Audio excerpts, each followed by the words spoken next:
தலைவன் பின்னு பின்னு பின்னுன்னு பின்னுறாப்புல, சும்மா பின்னுறாப்புல தலைவன். யார் தலைவன்னா தற்கூரிகளின் தலைவன் விஜய். என்ன பின்னுன்னு பண்ணியிருக்காருன்னா, எதுக்கு எடுத்தாலும் ஒரு பின் போடுது. அதாவது இது திமுக சதி, இது திமுக சதி. யோ மேலுக்கு சுகம் இல்லையா? திமுக சதி, தீய சக்தி திமுக சதி. அங்க நம்ம என்ன வளகாப்புக்கு போறோமா? இங்க நம்ம கூட்டத்துக்கு வந்தவன் செத்தம் அவனை பார்க்க போகலையா? திமுக சதி. யோ உன் காருக்கு பின்னாடியே வந்து ஒருத்தன் ஆக்சிடெண்ட் ஆகி போனான், ரொம்ப நாளாக ஆஸ்பத்திரியில் இருக்கான், அவனை பார்க்க போகல. திருமணத்துக்கு போகிற, நிச்சயதாம்பலத்துக்கு போகிற, அது திமுக சரி. பின்னுது எங்கள் அண்ணன் தலைவர் விஜய், தற்கூரிகளின் தலைவர் விஜய் பின்னுறாப்புல.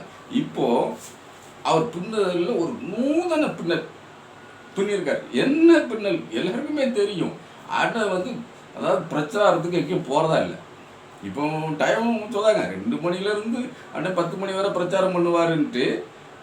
அதுக்கெல்லாம் வாய்ப்பு இல்லை. இப்போ பெரம்பூர் பிரச்சாரத்துக்கு போகிறேன்ட்டு அனுமதி கேட்டாங்க. தேர்தல் கமிஷனில் அவங்களுடைய வெப்சைட்டில் போய் 48 மணி நேரத்துக்கு முன்னே கேட்டியே, ஐயா எங்கள் கட்சி ஆட்கள் ஒரு 150 பேர் வருவோம், பரப்புரைக்கு வாரம், எங்களுக்கு இந்த இடத்துல அனுமதி தாங்க அப்படின்னு கேட்டால் அனுமதி கொடுத்துட போகிறாங்க. ஏற்கனவே சாக்கடைக்கு கிடங்கு வெட்டி போட்டு இந்த லல்லி வெளியில் அடைக்கிறதுக்காக தோண்டி போட்டிருக்க, கிடங்கு வெட்டி போட்டிருக்க தெருவை குறிப்பிட்டு நல்லா தெரிஞ்சு, இந்த தெருவில் தான் நாங்கள் ஒரு 3000 பேரோட பிரச்சாரத்துக்கு வருவோம். கேடர்ஸு ஒரு 100-150 பேர் தான் சொல்லணும். வேட்பாளரை பார்க்க பொதுமக்கள் நிறையா பேர் வரலாம், அது தவறு இல்லை. தேர்தல் கமிஷனில் அந்த அறிவுரையெல்லாம் வழங்கியிருப்பாங்க. கையேடு தருவாங்கடா போதிகளா.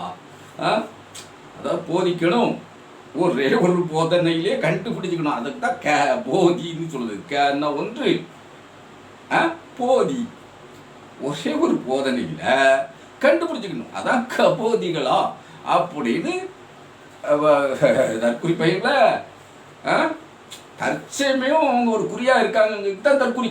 அப்புறம் என்னமோ நீங்கள் சுருக்கி சொல்லலையா? தற்சமயம் அவர்கள் ஒரு குறியாக இருக்கிறார்கள். என்ன குறியாக இருக்கிறார்கள் என்றால், அவரை அந்த படியில் எங்கே ஏற்றிடணும், கொடி ஏற்றி விடணும். செங்கோட்டையில் போய் கொடி ஏற்றி போடணுங்க. செங்கோட்டையில் போயிட்டு ஏற்றுவார் அந்த குறி. அதனால தான் அவங்க தற்குறி அப்படின்னு சொல்லுவோம். தற்சமயம் ஒரு குறிக்கோளோடு இருக்கார்கள், அதனால் அவர்கள் தற்கூரி. அந்த தற்கூரியின் தலைவன் விஜய் இருக்காரு. விஜய் அவருக்கு இப்போ பிளான் எக்ஸிக்யூட் பண்ணுறது எல்லாமே நம்ம ஐயா வாச்சாத்தி கலவர நாயகன் செங்கோட்டையன். இவர் கோவிச்செட்டிப்பாளையத்தில் வேட்பாளர் ஆகுவார் தாவேக்கா சார்பில். மக்கள் இவ்வளோ நாளும் கவனியாமல் இருந்திருப்பாங்க, இப்போ கொஞ்சம் கவனித்து அடிப்பாங்க. கவனித்து அடிப்பாங்கன்னா ஒன்று நீங்கள் தப்பாக நினைக்க விடாங்க. அந்த அடி முதல் நுனி வரை பிரித்து பார்ப்பார்கள், அதுதான் அடிப்பாங்க அப்படின்னு அர்த்தம். வேற ஒன்றும் இல்லை, பிரித்து பார்ப்பாங்க, அதுதான் அடி. பிரித்து பார்ப்பார்கள், அதான் அடிப்பாங்க அப்படின்னு சொல்லுதோ. அதெல்லாம் சுருக்கி சொல்லுது. இதெல்லாம் நோட்ஸில் சுருக்கம் அப்படின்னு வருதுன்னு வைங்களேன். சுருங்க வரைகரை அப்படிங்கம்ல, அந்த வரைகரை தான் இது வச்சுடுவோம். நம்ம இப்போ என்ன பண்ணுறாருன்னா, எப்படா நம்ம விளம்பரம் பண்ணுது, மாஸ் லீடர் இல்லை, மாஸ் அப்படிங்கும்போது உங்கள் விஜய் உயிரென்ன வருவேன், உயிரை தருவேன் அப்படின்னு நம்ம விஜய் படிப்பாரு. ஆனால் உயிரை தருவேன், தந்துரு நான் வந்துருதேன், நீ தந்துரு நான் வந்துருதேன், அதான் தருவேன். இதில் இவ்வளவு இது இருக்கு. நீங்கள் சும்மா நினைச்சிடக்கூடாது. தந்துரு சுருக்கிக்க, தருன்னு வச்சுக்க. நீ நான் வருவேன்,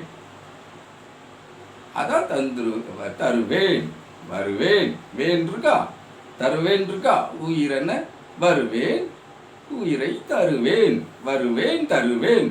தந்துரு நான் வந்துருதேன், உயிரை தந்துரு நான் வந்துருதேன். நம்ம தற்கூரை தலைவன் தளபதியுமா விஜய் அவர்கள் எங்கு போனாலும் உயிர் எடுக்காமல் போவதில்லை என்ற முடிவோடு இருக்கிறார்கள். அப்படி இருக்கும்போது தேர்தல் கமிஷன் என்ன முடிவு எடுக்கும் சொல்லுங்க? பட்டார் அனுமதி கொடுத்துறாது இல்லை. அவர்களுக்கு 1008 வேலை இருக்கு. 234 தொகுதியும் அவர்கள் கண்ட்ரோலில் இருக்கு. சிஎம் சாருடைய கார்லேயே தேசிய கொடி பறக்கப்படாதுன்னு கலட்டியாச்சு. அப்படி இருக்கும்போது சிஎம் சார் இப்போ காபந்து முதலமைச்சர், அவருக்குன்னு ஒரு அதிகாரம் கிடையாது. அவர் கட்சிக்கு தான் இன்மை தலைவர், அவர் கட்சிக்கு மட்டும்தான் அதிகாரம்.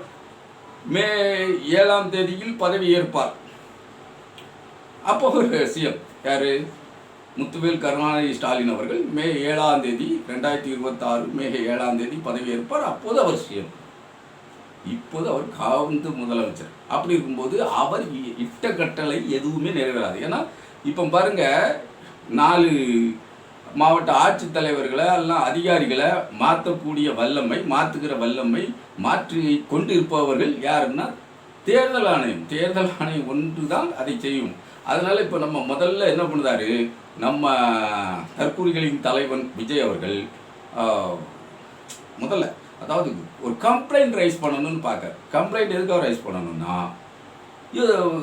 அப்துல் கலாமுடைய இருக்கார்ல உதவியாளர் பொன்ராஜ், அவர் பொன்ராஜ் என்பவர் திமுக காரர் அல்ல.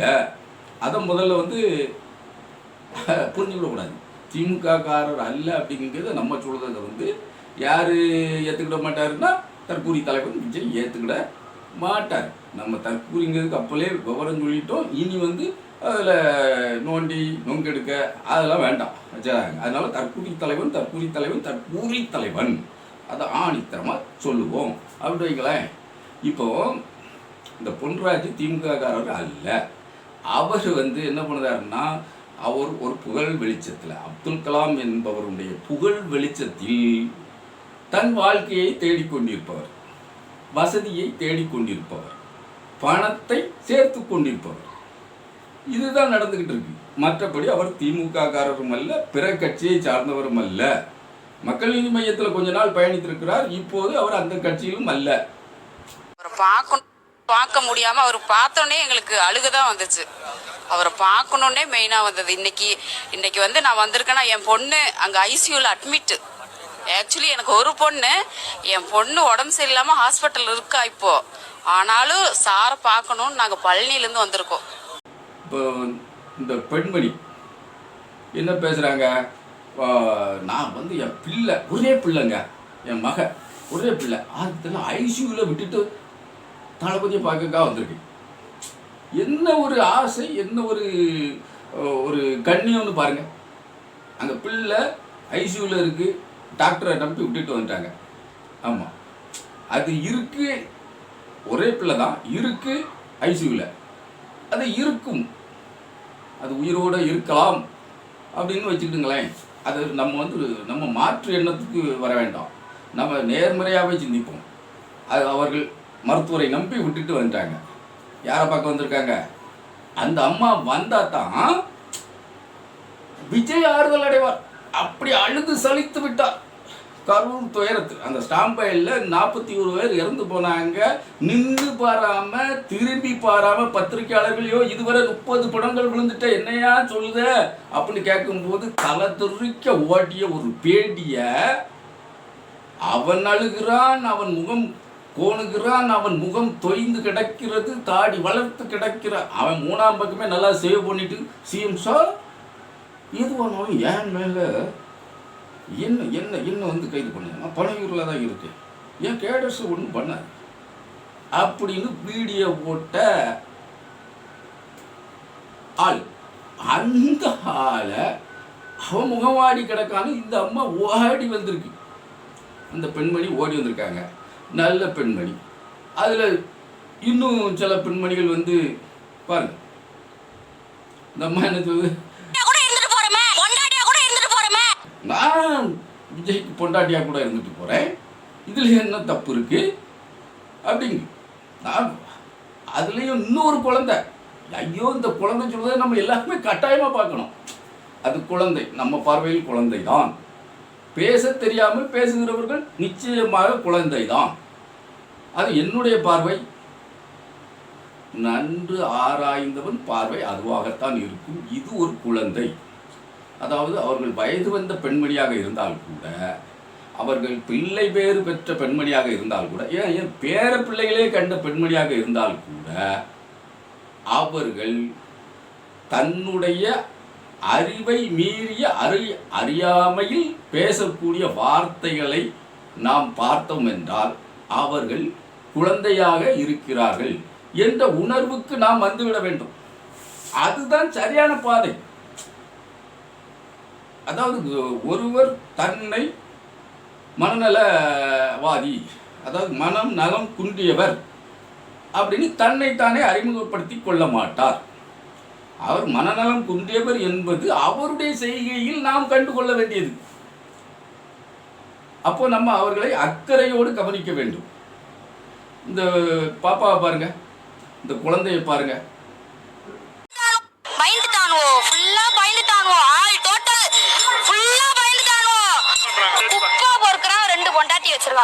கூட்டுறவன் 4 புருஷன் வச்சிருக்கான். 2 காசு இல்லாம கூட 10 பொண்டாட்டி 10 புருஷனோட ஜாலியா வாழ்றாங்க. எங்கள்கிட்ட காசு இருக்கு, நாங்க வச்சுக்குவோம், வச்சுக்காம போவோம். உங்களுக்கு என்ன அரசியல் தானே, ஓட்டு தானே, ஓட்டுக்குள்ள வச்சு நீங்க சமாளிக்கணும். அந்த எங்க வீட்டுல எவுத்த வீட்டுல ஒரு கிளவி இருக்கு, போட்டு தள்ளணும் அதை. ஆனா அந்த கிளவிய விடவே கூடாதுண்ணா. சிஎம் ஆகுறாரு, அது வீட்டுல வச்சு சதல விடுறானா. இது சீக்ரெட் மேரேஜ் தான், நம்மளுக்கு ஒண்ணும் இல்ல. அந்த சங்கீதாவுக்கு இப்பதான் நேரமே கிடைச்சிருக்கு. ஸ்டாலின் சங்கீதாவோட கரெக்ட் பண்ணி காசு கொடுத்துருப்பான். கரெக்டா எலெக்ஷன் அன்னைக்கு வந்து நீ கரெக்டா டைவர்ஸ் வாங்க வந்துரு, அவங்க 2 பேருக்கு டைவர்ஸ் வாங்கி கொடுத்துருன்னு ஸ்டாலின் தான் சொல்லியிருப்பான். வேற யாருமே இல்ல. இத்தனை வருஷம் 4 வருஷம் கிடைக்காத டைவர்ஸ் சங்கீதாவுக்கே கிடைக்காதது இன்னைக்கு தான் கிடைச்சிருக்கோம். எலெக்ஷன் அன்னைக்கு தான் நான் வந்து உன்கிட்ட டைவர்ஸ் வாங்கன்னு 2 பேரும் சொல்லி வச்சிருக்காங்க. அதனுடைய பேச்சில் இருந்தே தெரிகிறது, அந்த குழந்தையினுடைய பேச்சில் இருந்தே தெரிகிறது. என்ன தெரிகிறதுனா மனநலம் குன்றிய குழந்தை. நாம் திட்டுவதற்காக எதையுமே பேசுறது இல்லை. நம்மளுடைய பணி என்பது மனநலத்தை தேற்றுவது.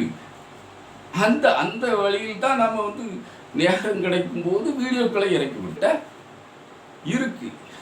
4 வேணுனாலும் வச்சுக்கிடுவாரு, 40 வேணுனாலும் வச்சுக்கிடுவாரு அப்படின்னு இந்த மனநலம் குன்றிய குழந்தை பேசுகிறது. அப்போ எதிரே இருப்பவருடைய பேச்சினுடைய அல்லது அவர்களுடைய செய்கையினுடைய தன்மையை வைத்து அவர் மனநலம் குன்றியவரா மனநலம் உள்ளவரா அப்படிங்கிறத நம்ம தெரிந்து கொள்ள வேண்டியது நம்ம கடமை. அதன்படி நம்ம வந்து அவர்களை பக்குவமாக கருணையோடு கையாள வேண்டும். அதுதானங்கள முறை. அதை விடுத்து, ஏன்னா நீங்கள் வந்து தமிழ்நாடு அப்படித்தான் கையாண்டிருக்கிறது, கருணையோடு தான் கையாண்டிருக்கிறது. அதெல்லாம் 8% வாக்குகள் இவருக்கு எப்படி வருங்க? யாருக்கு? நம்ம சீமானுக்கு. சீமான் எத்தனை இழிவாக, எத்தனை அசிங்கமாக, அவர் ஒரு பாலியல் தொழிலாளி அப்படின்ட்டு விஜயலட்சுமி அவர்களை, தன்னோடு வாழ்ந்த ஒரு பெண்மணியை அவர் ஒரு பாலியல் தொழிலாளி என்று வக்கிர புத்தியோடு பேசும்போது, நான் கொல்லைக்காட்டில் தூக்கிட்டு போனேன்னா, குச்சிக்காட்டில் கொண்டு போனேன்னா, சோழ கொல்லைகளை கொண்டு போனானா அப்படின்னு அவர் ஒரு வக்கிர அந்த வன்மத்தோடு பேசிய போது, அதை கேட்டுக்கொண்டிருந்த ஊடகம், அதை பிரசுரித்த ஊடகம், அதை ஒளிபரப்பிய ஊடகம், அவர்களுடைய தர்மம். சீமான் அந்த இடத்தில் அவர்களுக்கு ஒரு குழந்தையாக தெரிந்திருக்கும், அல்லது ஒரு மனநோயாளியாக தெரிந்திருக்க கூடும். மனநோயாளி எந்த நேரத்தில் வேண்டுமானாலும் குணமாகலாம், குணமாகாமலும் போகலாம். அப்படித்தான் அந்த ஊடகத்தினருக்கு தெரிந்திருக்க கூடும். நம்ம வந்து அவர்களை நம்ம ஒரு குழந்தையாக பாவிக்க வேண்டும். ஏன்னா இப்போ அந்த கட்சியில், நாம் தமிழர் கட்சியில் உள்ள அதனுடைய கொள்கை பரப்பு செயலாளர் இருக்க சாட்டை துரைமுருகன் பேசாத வசவுகளே கிடையாது. மதிப்புமிகு சூப்பர் ஸ்டார் ரஜினிகாந்த் அவர்களை எத்தனை ஏளனமாக அவருடைய குடும்பத்தை அவருக்கும் இவருக்கும் என்ன பொலித்தாவா? இல்லவே இல்லை. இவரை பற்றி அவருக்கு தெரியுமா? இந்த சாட்டை துரைமுருகன் யார் என்றே ரஜினிகாந்துக்கு தெரியாத அந்த நேரத்தில், இந்த நேரம் கூட தெரியறதுக்கு வாய்ப்பில்லை. அப்படி இருக்கும்போது இந்த ஊரின் அருகாமையில் கிடக்க வீராணத்தில் இருந்துக்கிட்டு, வீராணத்தில் நின்று சாட்டை துரைமுருகன் பேசிய அந்த வீடியோக்கள் நம்மிடமே நிறைய இருக்கு. அவர் பேசிய வார்த்தைகள், ரஜினிகாந்தினுடைய குடும்பத்தை பற்றி எத்தனை இழிவாக நடிகர் தனுஷு, நடிகர் சிலம்பரசன் இவர்கள் கூட வைத்து கொண்டும் இன்னும் கூடுதலாக அவர் பேசியதை சொல்லணும். அது நிறையா அவருடைய மனம் குன்றியவர் அப்படின்னு தான் நம்ம சொல்லிட்டோமே.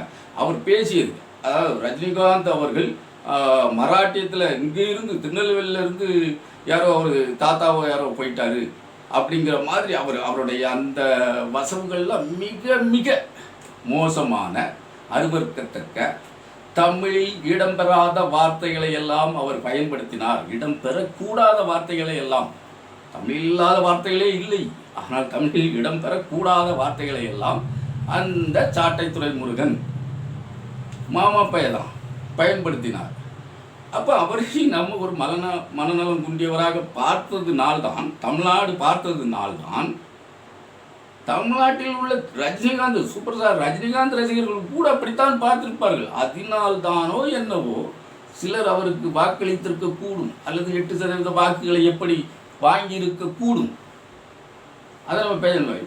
இந்த இடத்துல வந்து திரு பொன்ராஜ் அவர்கள் இப்படி பேசிய, அதாவது தாவேகா கட்சி ஊழியர்கள் சொல்லக்கூடிய, அதெல்லாம் தொண்டர்கள் அல்லது அவர்களுடைய தற்கூரி தலைவன் விஜயோட ரசிகர்கள் என்று சொல்லக்கூடிய ரசிகை சிகாமணிகள் அவர்கள் வந்து இப்படி பேசினார்கள் என்பதற்காகவே, அவர்கள் இப்படி பேசியதனால் இவருக்கு ஆற்றாமை, கோபம், ஒரு ஆதங்கம், இந்த வெளிப்பாட்டில் நம்ம சொல்லலைங்க, சீமான், நம்ம அண்ணன் சீமான் சொல்றாரு.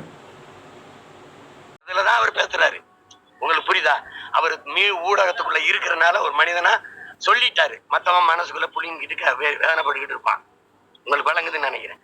அதனால அவர் சொன்னது யாரையும் காயப்படுத்தணும்னு இல்லை, இந்த மாதிரி இருக்குதே இந்த சமூகம், நம்ம நேரிச்ச சமூகம் அப்படி போயிருச்சே, இதுக்காக நம்ம முன்னோர்கள், ஆண்டோர்கள், சான்றோர்கள், அருமை பெருமக்கள்லாம் இந்த மாதிரி சமூகத்தை கட்டமைக்கவா பாடுபட்டார்கள். ஐயோ இதை சரி செய்ய முடியாதாங்கிற ஆதங்கத்துல சொல்றாரு தம்பி, ஆதங்கத்துல சொல்றாரு. அதுவே தவறுப்படுதுன்னா நோக்கத்தோடு நீங்க எழுதுறீங்க, எங்களை அசிங்கப்படுத்தணும், கேவலப்படுத்தணும் எங்க குடும்பங்களை எழுதுறீங்க, எங்க பிள்ளைகளை, குறிப்பா எங்க கட்சி பிள்ளைகளை ரொம்ப எழுதுறீங்க. அதை நான் என்ன செய்யலாம் சொல்லுங்க? என்ன செய்யலாம்? என்ன செய்யலாம் தம்பி? நீங்க என்ன பண்றீங்க? இந்த பெண்கள்லாம் உங்களை இப்ப இந்த அண்மையில் நடக்கிறதுக்காக கொஞ்சம் வெறுக்கிறாங்கன்றவொடனே இந்த பெண்ணுக்காக நான் வருவேன்னு காட்ட நடிக்கிறீங்க. நீங்க எங்க நடிக்கிறத நிறுத்தினீங்க? எங்க இன்னும் நடிச்சுட்டா இருக்கீங்க நீங்க. அவர் சொல்றத பார்த்தாச்சுல்ல, அவர் சொல்றாரு இந்த வெளிப்பாட்டு, அந்த ஆதங்கம், நம்ம முன்னோர்கள் கட்டி காத்த பெருமை, ஐயோ ஆஹா, அவர்கள் என்ன உயரத்தில் நம்மளுடைய பண்புகளை, மாட்சிமைகளை தூக்கி வைத்திருந்தார்கள், அதையெல்லாம் தரையோட தரையாக குப்பையிலோ, குப்பை என்பதை விட சாக்கடையில் போட்டு வைத்து விட்டார்களே அப்படிங்கிற அந்த கோபம் தாங்க. அதனால்தான் அவர் அந்த வார்த்தையை பயன்படுத்தினார். எந்த பெண்ணையும் அந்த வார்த்தை பயன்படுத்தக்கூடாது. திரு சீமான் பயன்படுத்தியதையே, அவர் விஜயலட்சுமி பயன்படுத்திய வார்த்தைகளை அவரை மனநோயாளி என்ற மனநல காவத்தில் வைக்க வேண்டும் என்று நம்ம சொல்கிறோம். நம்மளுடைய பார்வை அதுதான், அவரை ஒரு குழந்தையாக பார்ப்போம் அப்படிங்கிறது தான். மனம் நல குன்றியவர்களை ஒரு குழந்தையாகத்தான் பாவிக்க வேண்டும். அந்த வழியில் தான் போக வேண்டி இருக்கிறது. அப்படித்தான் திரு சீமானையும் பார்க்க வேண்டி இருக்கு. அவருடைய பார்த்திருக்கிறார்கள், தமிழ்நாட்டு மக்கள் அப்படி பார்த்து தான் அவர்களுக்கு வாக்களித்திருக்கிறார்கள்.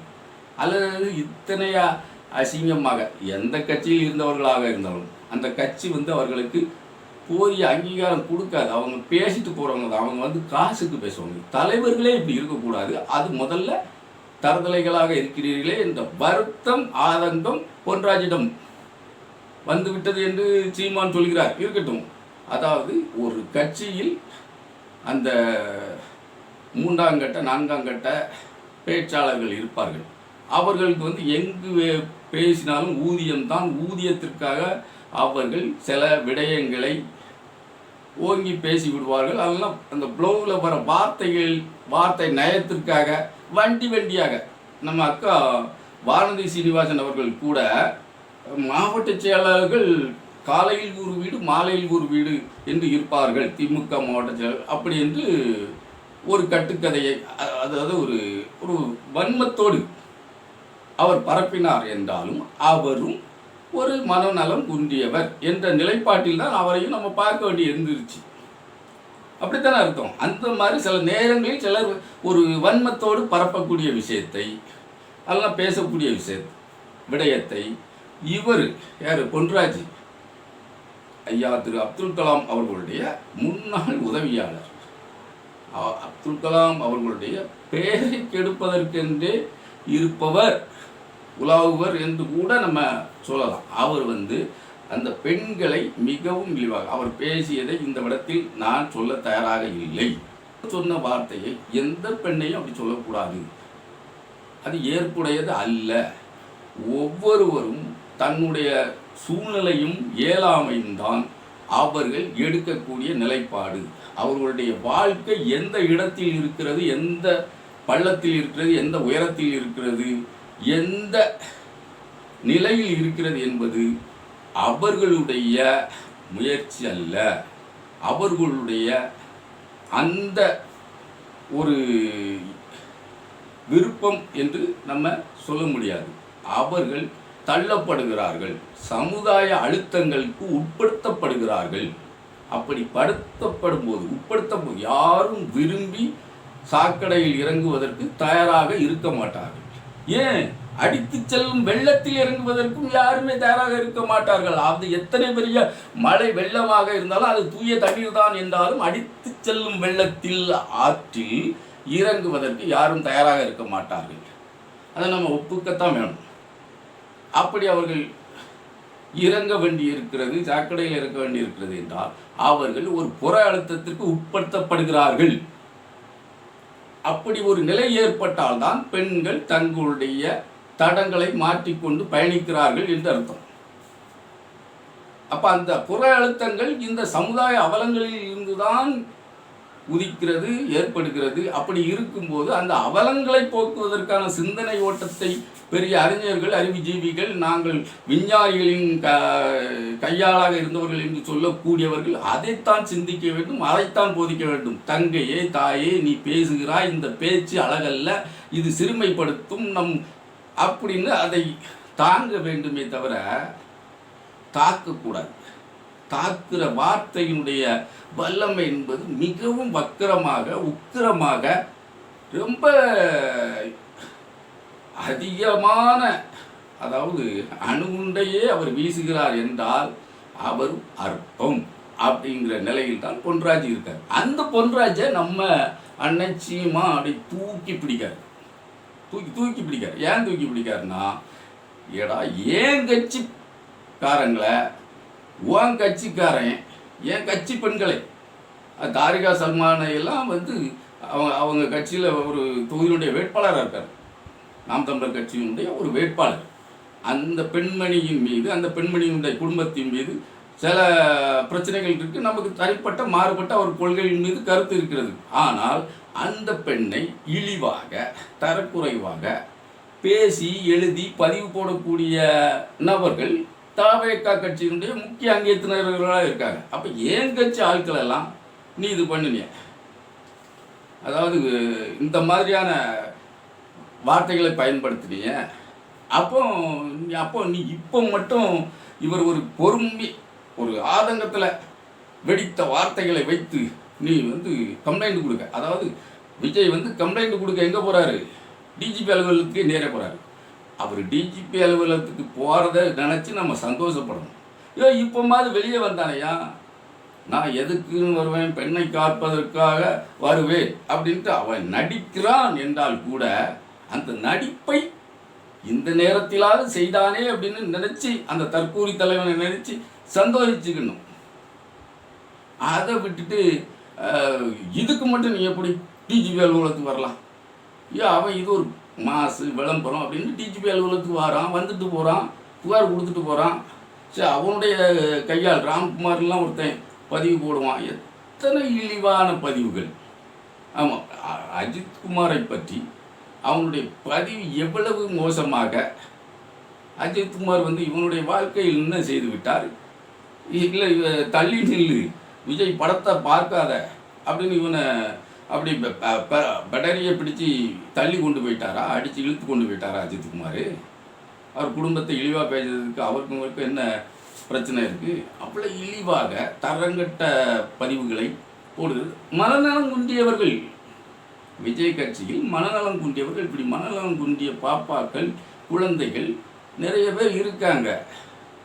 அதற்காக பொன்ராஜ் இந்த வார்த்தைகள் அதை பயன்படுத்தியது. பொன்ராஜ் கண்டனத்துக்குரியவர், அந்த வார்த்தையை பயன்படுத்தியதனால் அவர் கண்டனத்துக்குரியவர். அப்படி நம்ம அவரை வன்மையாக கண்டிக்கிறோம். இப்போ ஒரு பஞ்சாயத்துக்காக எங்கே போயிருக்காரு? இன்னைக்கு கரண்ட் அப்டேட்டாக விஜய் வந்து போகிறாரு, நான் வாரேன்ட்டு அப்படி போகிறாரு. இப்படி பயத்தில் இப்படிங்காரு.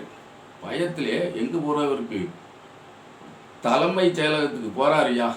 தலைமை தேர்தல் ஆணையரை பார்க்கறதுக்கு, நம்ம தமிழ்நாடு தலைமை தேர்தல் ஆணையர் அர்ச்சனா பட்நாயக்கை பார்க்கறதுக்காக போகிறாரு. எதுக்கு? கம்ப்ளைண்ட் கொடுக்க. எனக்கு இந்த அரசு வந்து கேடு பண்ணுது. ஐயோ, அரசு வந்து காவந்த அரசு, அரசுங்க பேர் தான் அவர்கள், மற்றபடி எல்லாமே நாங்கள் தான், அதிகாரிகள் கையில் தான் அப்படின்னு அந்த அம்மா காத்தோடவே ஒன்று விட்டு வச்சுருக்கோம். அது வேறு விஷயம். எந்த நேரம் எப்போ அப்ளை பண்ணணும் அது கூட தெரியாமல் நீ தற்கூரியாக இருக்கியா அப்படின்னு அந்த அம்மா விஜய் செவிலே அப்பி விட்டுருக்கும். அது பிரச்சனை இல்லை, 4 விபத்துக்கள் நடந்துட்டு அதனால ஒன்றும் பிரச்சனை இல்லை கேட்டீங்க. அது ஆனால் இந்த ஆள் எதுக்காக போகிறான் தெரியுமா? இப்பவும் விளம்பரத்துக்கு தான் போகிறான். இந்த தற்கூரி தலைவன் இப்போதும் ஒரு விளம்பரத்துக்கு தான் போகிறான். மக்கள் முன்னாடி போய் நிற்க முடியட்டாலும் அந்த மாஸ் கிரியேட் பண்ணணும்ல. தொலைக்காட்சிக்காரன் தான் அவனும் என்ன செய்ய மனநலம் குண்டி தானே இருக்காங்க. அதனால தானே இவனை இந்த மக்களுக்கும் மண்ணுக்கும் என்ன செய்து இவனுடைய படத்தினுடைய டிக்கெட்டினுடைய விலையை பல மடங்கு ஏற்றி பிளாக்ல வித்த பணம் சம்பாதிச்ச நாய், அந்த நாய்க்கு இந்த ஊடகத்துறை ஒரு வெளிச்சம் போட்டு காட்டுதுன்னா என்னத்துக்கு வெளிச்சம் போடுத? ஏன் இவ்வளோ பெரிய வெளிச்சம்? இந்த வெளிச்சம் எதற்காக தேவைப்படுது? மக்களுக்காகவும் மண்ணுக்காகவும், இந்த மக்களின் வளர்த்திற்காகவும் மண்ணினுடைய வளர்த்திற்காகவும் இதையே நேசித்து கொண்டிருப்பவர்களை ஒரு ஊழல்வாதிகள் போயும் ஊழல் பிரச்சாரிகள் போவும் இந்த நாட்டையே கெடுத்து குட்டிச்சோறாக்கியவர்கள் போலவும் காட்டிக்கொண்டு இவன்தான் எங்கோ இருந்து வந்த மகாத்மா, வானிலிருந்து குதித்த தேவ தூதன் போலவும் மாஸ்க் காட்டிகிட்டு இருக்கு. இந்த ஊடகங்கள் மாஸ்க் காட்டிக்கிட்டு இருக்கு. இந்த கேஸ், இந்த மாஸ் இஸ் கேஸ்,